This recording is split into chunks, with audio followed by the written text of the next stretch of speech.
Indemnifications അഥവാ നഷ്ടപരിഹാര സംരക്ഷണം. The corporation may to the fullest extent authorized by law indemnify any present or former officers or trustees of the corporation or the personal representatives thereof made or threatened to be made a party in any civil or criminal action or proceeding by reason of the fact that he or she, his or her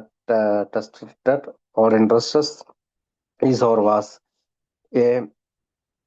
trustee or officer of the corporation or served with any other corporation, partnership, joint venture, trust, employee benefit plan, or other enterprise in any capacity or the request of the corporation against judgments, fines, including excise taxes assessed on such a person in connection with the service to an employee benefit plan, amounts paid in settlement and reasonable expenses,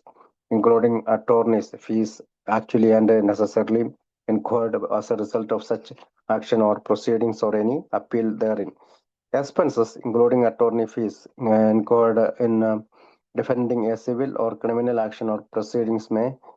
to the fullest extent authorized by law, be paid by the corporations in advance of the final disposition of such action or proceeding upon receipt of an undertaking by or on behalf of such trustees or officer to repay such amount as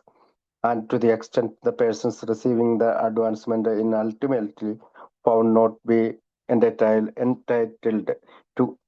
indemnification, or where indemnification is granted to the extent the expenses so advanced by the corporation exceed the indemnifications to such he or she is entitled. The foregoing right of indemnifications and advancement of expenses shall not be deemed exclusive or any other rights to which any person, his or her testator or interest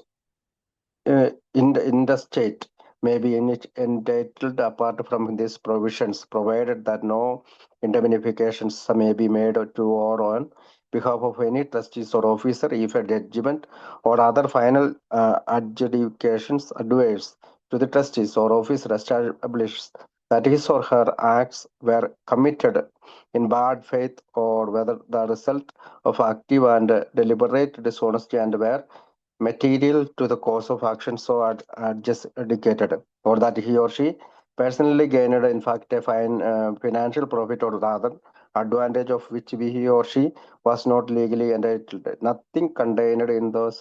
this provision shall affect any rights to indemnifications to which a corporate personnel other than the trustees and officers may be entitled by contract or otherwise under the law. നഷ്ടപരിഹാര സംരക്ഷണത്തെക്കുറിച്ചാണ് ആ ഭാഗം. നിയമം അനുവദിക്കുന്ന പരമാവധി പരിധിക്കുള്ളിൽ corporation നിലവിലുള്ളതോ മുൻകാലത്തേതോ ആയ ഏതെങ്കിലും ഓഫീസറെയോ ട്രസ്റ്റിയെയോ അല്ലെങ്കിൽ അവരുടെ നിയമപരമായ വ്യക്തിപരമായ പ്രതിനിധികളെയോ സിവിൽ അല്ലെങ്കിൽ ക്രിമിനൽ കേസുകളിലോ നടപടികളോ പ്രതിഭാഗമാക്കുമെന്ന് ഭീഷണിപ്പെടുത്തുകയോ ചെയ്താൽ അവർ കോർപ്പറേഷന്റെ ട്രസ്റ്റിയോ ഓഫീസറോ ആയിരുന്നതിന്റെ പേരിലോ അല്ലെങ്കിൽ കോർപ്പറേഷന്റെ അഭ്യർത്ഥന പ്രകാരം മറ്റേതെങ്കിലും കോർപ്പറേഷൻ പങ്കാളിത്ത സ്ഥാപനം, പാർട്ണർഷിപ്പ്, സംയുക്ത സംരംഭം, ജോയിന്റ് വെഞ്ചർ, ട്രസ്റ്റ്, ജീവനക്കാരുടെ ആനുകൂല്യ പദ്ധതി, എംപ്ലോയി ബെനിഫിറ്റ് പ്ലാൻ അല്ലെങ്കിൽ മറ്റേതെങ്കിലും സ്ഥാപനത്തിൽ ഏതെങ്കിലും നിലയിൽ സേവനാനുഷ്ഠിച്ചതിന്റെ പേരിലോ ഉണ്ടായ കേസുകളുമായി ബന്ധപ്പെട്ട് അവർക്കുണ്ടാകുന്ന താഴെ പറയുന്ന ചെലവുകൾക്കും ബാധ്യതകൾക്കും നഷ്ടപരിഹാരം ഇൻഡെമിനിഫിക്കേഷൻസ് നൽകാം. കോടതി വിധി പ്രകാരം നൽകേണ്ട തുകകൾ, ജഡ്ജ്മെന്റ്, പിഴകൾ, ഫൈൻസ്, ജീവനക്കാരുടെ ആനുകൂല്യ പദ്ധതിയുമായി ബന്ധപ്പെട്ട് ചുമത്തപ്പെടുന്ന എക്സൈസ് നികുതികൾ, എക്സൈസ് ടാക്സസ് ഉൾപ്പെടെ, ഒത്തുതീർപ്പിനായി സെറ്റിൽമെന്റ് നൽകുന്ന തുകകൾ, കേസുകളിലും അപ്പീലുകളിലും യഥാർത്ഥത്തിൽ അനിവാര്യമായി വന്ന ന്യായമായ എല്ലാ ചെലവുകളും, അഭിഭാഷക ഫീസ് ഉൾപ്പെടെ, അറ്റോർണീസ് ഫീസ് ഉൾപ്പെടെ, സിവിൽ അല്ലെങ്കിൽ ക്രിമിനൽ കേസുകൾ പ്രതിരോധിക്കുന്നതിനായി ട്രസ്റ്റിക്കോ ഓഫീസർക്കോ ഉണ്ടാകുന്ന ചെലവുകൾ അല്ലെങ്കിൽ അഭിഭാഷക ഫീസ് ഉൾപ്പെടെ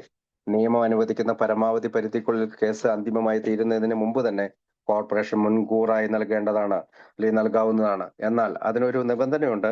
അത്തരം മുൻകൂർ തുക സ്വീകരിക്കുന്ന ട്രസ്റ്റിയോ ഓഫീസറോ അല്ലെങ്കിൽ അവരുടെ പേരിൽ മറ്റാരെങ്കിലും പിന്നീട് തനിക്ക് നഷ്ടപരിഹാരത്തിന് നിയമപരമായ അർഹതയില്ലെന്ന് അന്തിമമായി കണ്ടെത്തുകയോ അല്ലെങ്കിൽ അർഹതയുള്ള നഷ്ടപരിഹാര തുകയേക്കാൾ കൂടുതൽ മുൻകൂർ തുക കോർപ്പറേഷൻ നൽകിയിട്ടുണ്ടെന്ന് കണ്ടെത്തുകയോ ചെയ്താൽ ആ അധിക തുക കോർപ്പറേഷന് തിരിച്ചടയ്ക്കുമെന്ന് എഴുത്തുപരമായി ഉറപ്പു നൽകണം. ഈ വ്യവസ്ഥയിൽ പറയുന്ന നഷ്ടപരിഹാരത്തിന്റെയും മുൻകൂർ ചെലവ് നൽകലിന്റെയും അവകാശം മറ്റേതെങ്കിലും നിയമപ്രകാരമോ കരാറ് പ്രകാരമോ ലഭിക്കാവുന്ന മറ്റ് അവകാശങ്ങളെ ഇല്ലാതാക്കുന്നതല്ല. എന്നിരുന്നാലും താഴെ പറയുന്ന സാഹചര്യങ്ങളിൽ ഒരു ട്രസ്റ്റിക്കോ ഓഫീസർക്കോ അല്ലെങ്കിൽ അവരുടെ പേരിലോ യാതൊരു നഷ്ടപരിഹാരവും നൽകാൻ പാടില്ല.